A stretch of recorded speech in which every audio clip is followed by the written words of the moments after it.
जी हाँ दोस्तों, नमस्कार, प्रणाम। कैसे हैं आप सब? मैं आशीष पांडे आप सभी का अपने चैनल दर्शन सौभाग्य में एक बार फिर स्वागत करता हूं। मैं इस समय प्रयागराज में हूं। प्रयागराज में इस समय बाढ़ चल रही है। चारों तरफ सिर्फ पानी, घर, दुकान, सड़कें डूबी, छतों पर गुजर रही रात।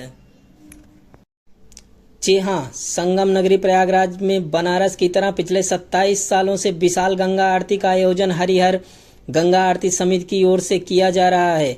लेकिन गंगा एवं यमुना में बढ़ते जलस्तर के कारण आरती समिति की ओर से आरती के समय में परिवर्तन कर दिया गया है। यह परिवर्तन मंगलवार को किया गया।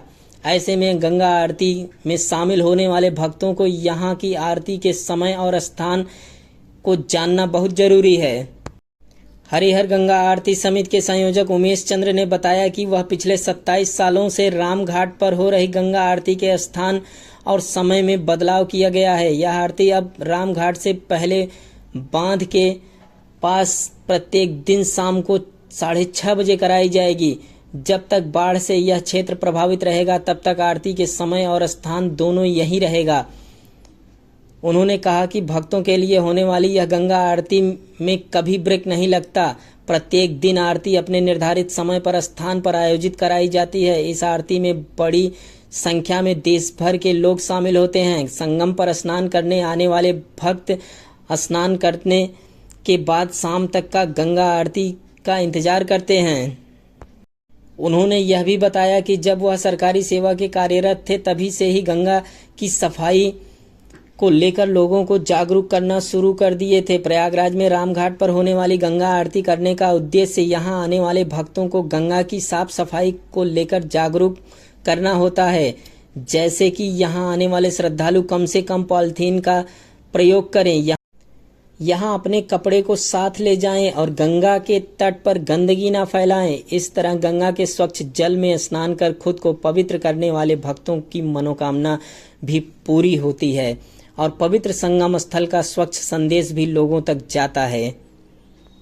अब गंगा यमुना का बढ़ता हुआ जलस्तर देखकर नाविकों को नाव चलाने से मना कर दिया गया। यात्रियों की असुविधा न हो इसीलिए आप गंगा में अपना नाव नहीं चलाएंगे। इसीलिए सारे नाव वाले एक किनारे नाव लगाकर बंद कर दिए हैं नाव चलाना। प्रयागराज में बाढ़ की वजह से करेली एरिया के करीब 1200 घर पानी में डूब गए हैं। गलियों में कमर तक पानी भर गया है। यहाँ 6000 घर खतरे की जद में हैं। लोग अपने घर का सामान दूसरी मंजिल पर शिफ्ट करने लगे हैं।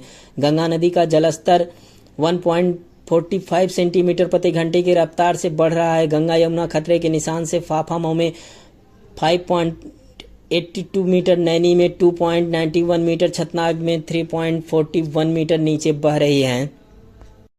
प्रयागराज में इस वक्त बाढ़ आई हुई है। गंगा नदी के किनारे लेटे हनुमान जी का मंदिर डूब गया है। गंगा विकराल रूप में है मगर श्रद्धा कम नहीं है। लोग यहाँ स्नान के लिए पहुंच रहे हैं। तो वहीं झूसी का भी यही हाल है।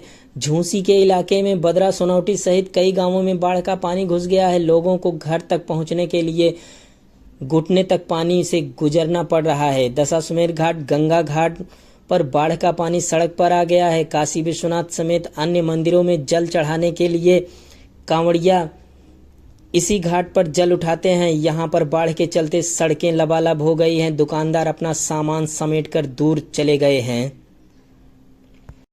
संगम तट पर स्थित बड़े हनुमान जी मंदिर भी जलमग्न हो गया है। इसके बाद बाढ़ का पानी और शहर के निचले इलाके में प्रवेश करने लगा है। तराई इलाकों में मुश्किलें बढ़ने लगी हैं। लोग सुरक्षित स्थानों पर शरण ले रहे हैं।